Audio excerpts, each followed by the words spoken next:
சிவாய. அன்பான நேயர்களே, அனைவருக்கும் இனிய 2026 வருட புத்தாண்டு வாழ்த்துக்கள். அனைவரும் எல்லா வளமும் நலமும் பெற்று இன்புற்று வாழ வேண்டும் என்று பிரார்த்திக்கிறேன். இன்று நாம் பார்க்க போகும் காணொளி நட்சத்திர மண்டல வரிசையில் வரும் அவிட்டம்.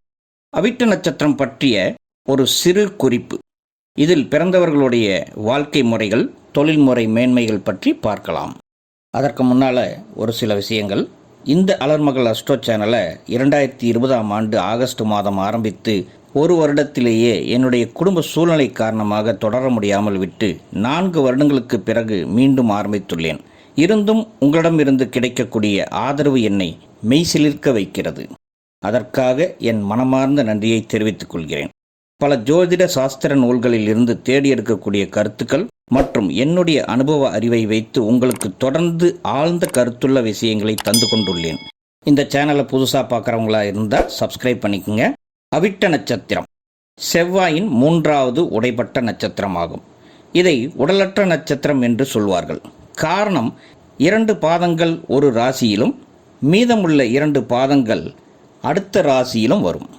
சனி கிரகத்தின் 2 வீடுகளான மகரம் மற்றும் கும்பத்தில் வரக்கூடிய செவ்வாயின் நட்சத்திரம் ஆகும்.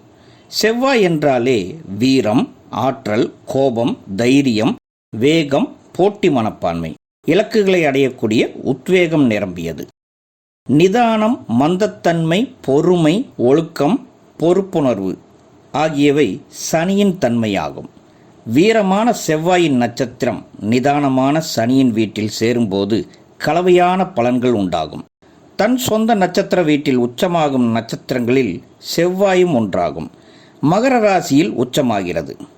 கும்ப ராசியிலும் செவ்வாய் நட்பு என்பதால் இதில் பிறந்தவர்களுக்கு 2 கிரகங்களின் குணாதிசயங்களும் இருக்கும். சில விஷயங்களில் பொறுமையாக இருப்பாங்க, சில நேரத்தில் அவசரப்படுவாங்க, சில சமயத்தில் பொறுத்து போவார்கள், சில நேரத்தில் ஆக்ரோஷமாக சண்டைக்கு வருவாங்க. அவிட்ட நட்சத்திரத்தில் பிறந்தவர்களுக்கு பொதுவாகவே வேகம், விவேகம், சமயோஜித புத்தி, போர்க்குணம், சாமர்த்தியம், சுயமரியாதை மற்றும் லட்சியவாதிகளாக இருப்பார்கள். பல நேரங்களில் இவர்களுக்கு இந்த கலவையான மனப்பாங்கே கை கொடுக்கும். இதை உதாரணத்திற்கு சொல்வது என்றால், சரியான வகையில் சாமர்த்தியத்துடன் வியூகம் அமைத்து போர் புரிந்து வெற்றி பெறுதல் என்று எடுத்துக்கொள்ளலாம். இவர்கள் அச்சமின்றி உச்சத்தை அடையக்கூடிய வல்லமை படைத்தவர்கள். இவங்க சின்ன வயசில் கொஞ்சம் தடைகளை சந்திக்கிறார்கள் என்றால் அது உண்மைதான். காரணம், பிறக்கும் போது வரும் செவ்வாய் மகா தசை 2ஆம் பாதத்திலிருந்து 4ஆம் பாதம் வரை பிறக்கும் குழந்தைகளுக்கு ஆரம்ப கல்வியை எட்டிப்பிடிக்கும் முன்னரே முடிந்துவிடும். அதன் பிறகு வரக்கூடிய ராகு மகா தசை 18 வருடம். அதுதான் இவர்களின் அடிப்படை கல்வியை நிர்ணயிக்கும். சனி பகவானுக்கோ ராகு நட்பு கிரகம்தான். ஆனால் செவ்வாய்க்கு ராகு ஆகாத கிரகம். இதனால் அடிப்படை கல்வியில் தடைகளை சந்திக்க வேண்டிய கட்டாயம் இவர்களுக்கு ஏற்படும்.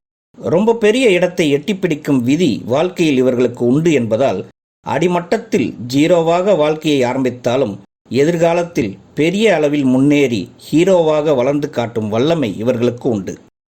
இந்த நட்சத்திரத்தின் அதிதேவதை 8 வசுக்கள். இதை அஷ்டவசுக்கள் என்று அழைப்பார்கள். மகாபாரதத்தில் இந்த வசுக்களுக்கு நீண்ட கதையே உள்ளது. அதை மற்றொரு பதிவில் விளக்குகிறேன். இதனுடைய கணம் ராட்சச கணம். விலங்கு சிங்கம் ஆகும். மரம் வன்னி மரம், பறவை பொன்வண்டு என்று குறிப்பிட்டுள்ளது. இந்த அவிட்ட நட்சத்திரத்தில் பிறந்தவர்களை 2 வகையாக பிரிக்கலாம். செவ்வாய் உச்சமாகும் மகரத்தில் பிறக்கும் முதல் 2 பாதங்களுக்கு சொந்தமானவர்கள் ஆரம்பத்தில் அடிப்படை கல்வி மற்றும் உயர்கல்வியை எட்டும் போது நிறைய தடைகளை சந்திப்பார்கள். அதற்கு காரணம், செவ்வாயின் வலிமை இந்த இடத்துல அதிகமாக இருக்கும். ராகு தசாவில் அது பாதிப்பை தருகிறது. அதுவே கும்பத்தில் உள்ள 3ஆம் மற்றும் 4ஆம் பாதங்களுக்கு இந்த பாதிப்பு கொஞ்சம் குறைவாகவே இருக்கும். காரணம், செவ்வாய் இதில் வலிமை குறைந்து சனியின் நட்பு அதிகமாகும் என்பதால் தான். இவங்க கிட்ட எப்பொழுதும் போராட்ட குணம் இருக்கும். எதற்கெடுத்தாலும் சண்டையிட்டு பிறகு சமாதானமாவது இவர்களுக்கு கைவந்த கலையாகும். வாழ்க்கையில் பல முறை போராடியே வெற்றி பெறுவார்கள்.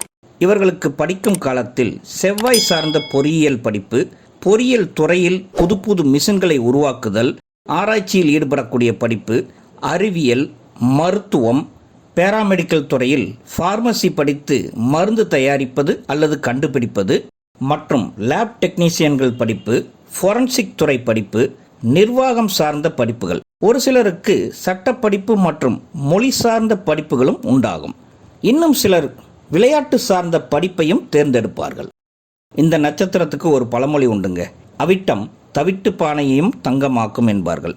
இதற்கு முக்கிய காரணமே இவர்கள் ஒரு விஷயத்தை எடுத்துவிட்டால் தன்னுடைய விடாமுயற்சியில் போராடி வெற்றி பெற்று விடுவார்கள். இதனாலேயே இவர்கள் எப்படிப்பட்ட கீழ்நிலையில் பிறந்தாலும் வாழ்க்கையில் மேன்மையான நிலைக்கு வந்து விடுவார்கள். இதைத்தான் பழமொழியில் இவர்கள் தொட்டால் தவிடும் தங்கமாகும் என்றார்கள். இவர்களுக்கு படிப்பு இருக்கு இல்லை அதையெல்லாம் பொருட்படுத்தாமல் வைராக்கியத்துடன் வாழ்க்கையில் தான் நினைத்ததை சாதித்து மேன்மை அடைவார்கள். வைரம் போன்ற வைராக்கியம் இவர்களுக்கு உண்டு. கூர்மையான அறிவு, உயர்ந்த குறிக்கோள்கள், கூட்டு குடும்பமாக வாழ வேண்டும் என்ற எண்ணம் கொண்டவர்கள் இவர்கள். இதில் நான் சொல்லக்கூடிய கருத்துக்கள் அனைத்தும் பெண்களுக்கும் பொருந்தும். கேட்டுக்கொண்டிருப்பவர்கள் பெண்களாக இருப்பின் வாழ்க்கையில் கொஞ்சம் செலவுகளை கட்டுப்படுத்தி சேமிக்கும் எண்ணத்தை வளர்த்தி கொள்ள வேண்டும். அதோடு புகுந்த வீட்டில் கோபத்தை தவிர்க்க வேண்டும். லட்சியங்கள் இருந்தாலும் கோபத்தை அடக்க கற்றுக்கொண்டால் வாழ்க்கை சிறப்பாக மாறும். இந்த அவிட்ட நட்சத்திரக்காரர்களுக்கு 20 முதல் 25 வயது நெருங்கும் போது குருமகாதசை ஆரம்பிக்கும். மகரத்தில் பிறப்பவர்களுக்கு 3 மற்றும் 12ஆம் வீட்டிற்கு அதிபதியாகவும், கும்பத்தில் பிறப்பவர்களுக்கு 2 மற்றும் 11ஆம் வீட்டிற்கு அதிபதியான குரு சுபத்துவமாகி சுப வீடுகளில் அமர்ந்துவிட்டால் பொருள் மேன்மை, குடும்ப மேன்மை, நல்ல திருமண வாழ்க்கை, குழந்தை பாக்கியம் மற்றும் சமுதாய அந்தஸ்துகளை அடைந்து விடுகிறார்கள் என்றால் அது மிகையல்ல. இதில் 4 பாதங்களுக்கு தனித்தனியாக பார்க்கும்போது முதல் பாதத்தில் பிறந்தவர்களுக்கு சந்திரன் நவாம்சத்தில் சிம்மத்தில் இருக்கும் பட்சத்தில் அதிகாரம் சார்ந்த பதவி, அரசு சார்ந்த வேலைகள், மேனேஜ்மெண்ட் வேலைகள், இன்ஜினியரிங் போன்ற வேலைகளை வழங்கும் என்றாலும் சிம்மம் மற்றும் அதன் அதிபதியான சூரியன் சனிக்கு பகை என்பதாலும் மகர ராசி சிம்மத்திற்கு அஷ்டமமாக வருவதாலும் இவர்கள் இந்த பதவிகளை பெறுவதற்கு கடும் போராட்டத்தை மேற்கொள்ள வேண்டி வரும். அரசாங்க வேலையை எட்டி பிடிப்பதற்குள் பல முறை தோல்வி, வேலைக்காக பணம் கொடுத்து ஏமாறுதல், அதற்காகவே பல பேர் பல வருடங்கள் வேஸ்ட் பண்ணுவது இந்த அவிட்ட நட்சத்திரத்தின் முதல் பாதத்தின் விதியாகும். இவர்களுக்கு உண்டாகும் தொழில் என்று பார்த்தால் நிலம் சார்ந்த கீழ்த்தட்டு அரசாங்க வேலைகள், பொறியியல் தொழில் மற்றும் வேலை, சாஃப்ட்வேர் கம்ப்யூட்டர் வேலை, சயின்டிஸ்ட் வேலைகள், தகவல் தொழில்நுட்பத் துறையில் வேலை, மேனேஜ்மெண்ட் அண்ட் அட்மினிஸ்ட்ரேஷன் வேலைகள், எழுத்தாளர் வேலைகள், கற்பனை சார்ந்த கிரியேட்டிவ் ஜாப்ஸ் இவர்களுக்கு கைகூடி வரும். 2ஆம் பாதத்தில் பிறந்தவர்களுக்கு சந்திரன் நவாம்சத்தில் புதனுடைய வீடான கன்னி ராசிக்குள் சென்று விடுவார். புதனின் புத்திசாலித்தனமும் செவ்வாயின் வேகமும் சனியின் விடாமுயற்சியும் ஒன்று சேருவதால் இவர்களுக்கு கல்வி காலத்தில் தடைகள் வந்தாலும் விடாமல் போராடி வெற்றி பெறுவார்கள். இவர்களுக்கு புதன் செவ்வாய் சேர்வதால் போராடி வெற்றி பெறும் போட்டிகள் மிகவும் பிடிக்கும். போட்டித் தேர்வுகளில் வெற்றி பெற்று வேலையில் அமர்வது, விளையாட்டுகளில் ஈடுபட்டு வெற்றி காண்பது, அத்லெட்டிக்ஸ் அண்ட் ஜிம்னாஸ்டிக்ஸ் போன்ற விளையாட்டுகளில் ஏதாவது ஒன்றில் இவர்கள் சிறந்து விளங்குவார்கள்.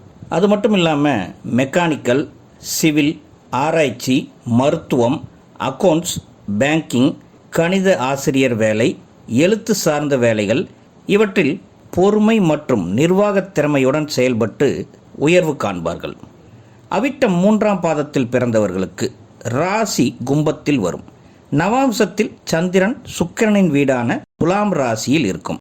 அதனால் இவர்களுக்கு கலைகளில் ஆர்வம், கலைநுட்பமான விஷயங்களில் ஈடுபடுதல், வண்டி வாகனங்கள் மற்றும் பிரயாணங்களில் விருப்பம், அதன் மூலமாக பொருளீட்டுதல், தன்னை எப்போதும் அழகாக காட்டிக்கொள்வது, அழகு சார்ந்த வேலைகளில் ஈடுபடுதல், பியூட்டி பார்லர், கலைஞர்களுக்கு மேக்கப் போடும் வேலை, விழாக்களுக்கு டெக்கரேஷன் செய்யும் தொழில், இன்டீரியர் டெக்கரேஷன், வரவேற்பாளர்கள் வேலை, விமானத்தில் ஏர் ஹோஸ்டஸ் பணி, வங்கி வேலை, மென்பொருள் சார்ந்த தொழில்கள், பங்குச்சந்தை, பத்திரிகை, செய்தி வாசிப்பாளர்கள் வேலை, விமானத்தில் பொறியாளர்கள் வேலை போன்றவற்றில் இவர்கள் திறம்பட ஈடுபட்டு பொருளீட்டுவார்கள். அவிட்டம் 4ஆம் பாதத்தில் சந்திரன் நவாம்சத்தில் விருச்சகத்தில் வரும். அதனால் செவ்வாய் நட்சத்திரம், செவ்வாயின் வீடு மற்றும் சனியின் ராசி சந்திரனுடன் இணையும். இங்கே சந்திரன் மட்டும் நீசமாகி விடுவார்.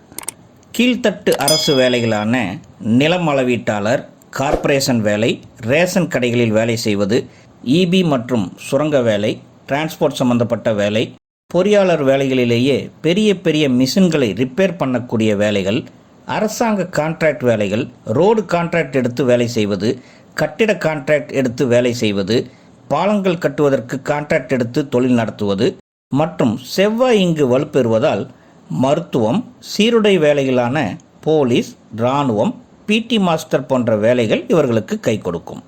இந்த அவிட்ட நட்சத்திரத்தில் பிறந்த அனைவருக்குமே அவர்கள் ஜாதகத்தில் செவ்வாய் எந்த இடத்தில் இருந்தாலும் பெரிய பாதிப்புகள் இல்லை. ராகு கிரகம் நல்ல அமைப்பில் இருந்தே ஆக வேண்டும். அப்படி இருந்தால் இளமை காலம், அதிலும் குழந்தை பருவத்தில் இருந்து 20 முதல் 24 வயது வரையில் இவர்களுக்கு வாழ்க்கை திசை மாறாமல் இருக்கும். ராகு கிரகம் பொதுவாகவே ஒரு கெட்ட கிரகம் என்பதால் பிரச்சனைகளை தரத்தான் செய்யும். இருந்தாலும் கொஞ்சம் ஃபேவரான இடத்துல இருந்துவிட்டால் தலைக்கு வருவது தலைப்பாகையோடு போகும். அதுவே ராகு தோஷம் பெற்று இருந்தால் நிறைய பாதிப்புகள் உண்டாகும். படிப்பை பாதியில் நிறுத்துவது, ஸ்கூல்களை அடிக்கடி மாற்றுவது, வேறு ஊர்களில் பெற்றோர்களை விட்டு சென்று ஹாஸ்டலில் தங்கி படிப்பது, படிக்கும் போது கெட்ட நண்பர்கள் சவகாசம் ஏற்படுவது, தவறான பாதைக்கு போவது மற்றும் தவறான பழக்க வழக்கங்களில் ஏற்படுவது போன்ற சான்சஸை உருவாக்கிவிடும் இந்த ராகு. ராகு என்றாலே ஒரு நெகட்டிவ் ஃபோர்ஸ் கிரியேட் பண்ணிடும்.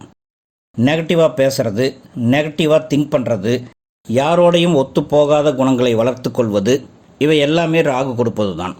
இந்த 21 வயது வரையிலும் குடும்பத்தினர் இவர்களை கொஞ்சம் கண்ணும் கருத்துமாக வளர்க்க வேண்டும் என்று சொல்கிறேன்.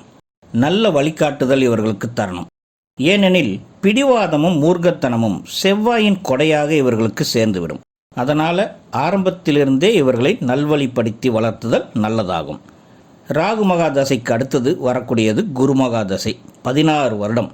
இதில் குரு சுபத்துவமாக இருந்தாலே போதும், இவர்கள் வாழ்க்கை நல்ல வழிக்கு திரும்பும். இந்த குரு தசையில்தான் இவர்களுக்கு வளர்ச்சிக்கான பாதை தெரியும். இவர்களுடைய விடாமுயற்சி, போராட்ட குணம், விவேகம், சாமர்த்தியம் எல்லாம் சரியாக பயன்படும். இதனால் நல்ல வளர்ச்சியை காண்பார்கள். குடும்பத்தையும் நன்றாக பார்த்து கொள்வார்கள். இதில் இவங்க திருமண வாழ்க்கைக்குள் நுழையும் போது ஒரு சில விஷயங்களை முக்கியமாக பார்க்கணும். இவங்க பிறப்பதே சனியுடைய ராசியில்.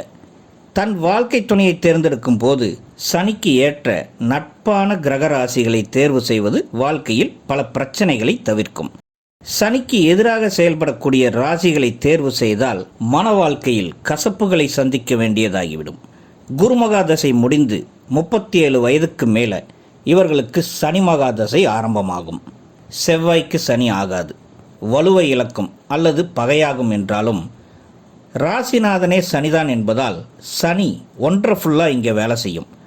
இந்த தசையில் தாங்க இவங்க தான் யார் என்று நிரூபித்து காட்டுவார்கள். 19 வருட சனி மகாதசை ஆக இவங்களுக்கு 56 வயது வரை சனி மகாதசை இருக்கும். விடாமுயற்சி விஸ்வரூப வெற்றி என்ற பழமொழிக்கேற்ப வாழ்ந்து காட்டுவார்கள்.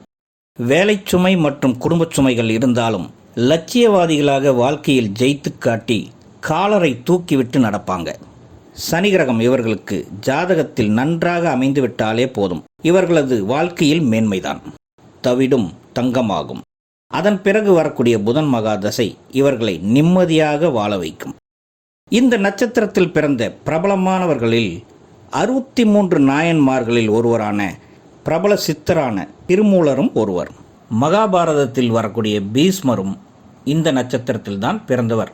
தற்போது ஃபேமஸாக படங்களில் நடித்து வரும் ஜாக்கி ஷராஃப் என்ற ஹிந்தி நடிகர், தெலுங்கு படங்களில் மாஸ் ஹீரோவாக வரக்கூடிய அல்லு அர்ஜுன், ஹிந்தி பட நாயகி ஜெயபிரதா, பிரபல பாப் பாடகி Marilyn Monroe, famous boxer Muhammad Ali மற்றும் தமிழ்நாட்டில் பிரபலமாகி வரக்கூடிய வேதாந்த் மாதவன் நீச்சல் போட்டி சாதனையாளர்.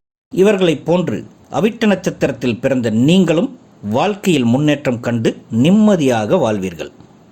அன்பான நேயர்களே, இது போன்ற ஆழமான கருத்துடைய சூட்சும விஷயங்களை உங்களுக்கு தொடர்ந்து வழங்குகிறோம். சேனல் புதுசாக பார்க்குறவங்க சப்ஸ்கிரைப் பண்ணிக்கோங்க. உங்களுக்கு தெரிந்த நண்பர்கள் யாராவது அவிட்ட நட்சத்திரத்தில் பிறந்திருந்தால் அவர்களுக்கு ஷேர் பண்ணுங்கள். உங்களுடைய மேலான கருத்துக்களை கமெண்ட்ஸில் பதிவிடுங்க. நீங்கள் தரக்கூடிய ஆதரவு என்னை மென்மேலும் உயர்த்தும். நன்றி. வாழ்க வளமுடன். ஓம் நம சிவாய.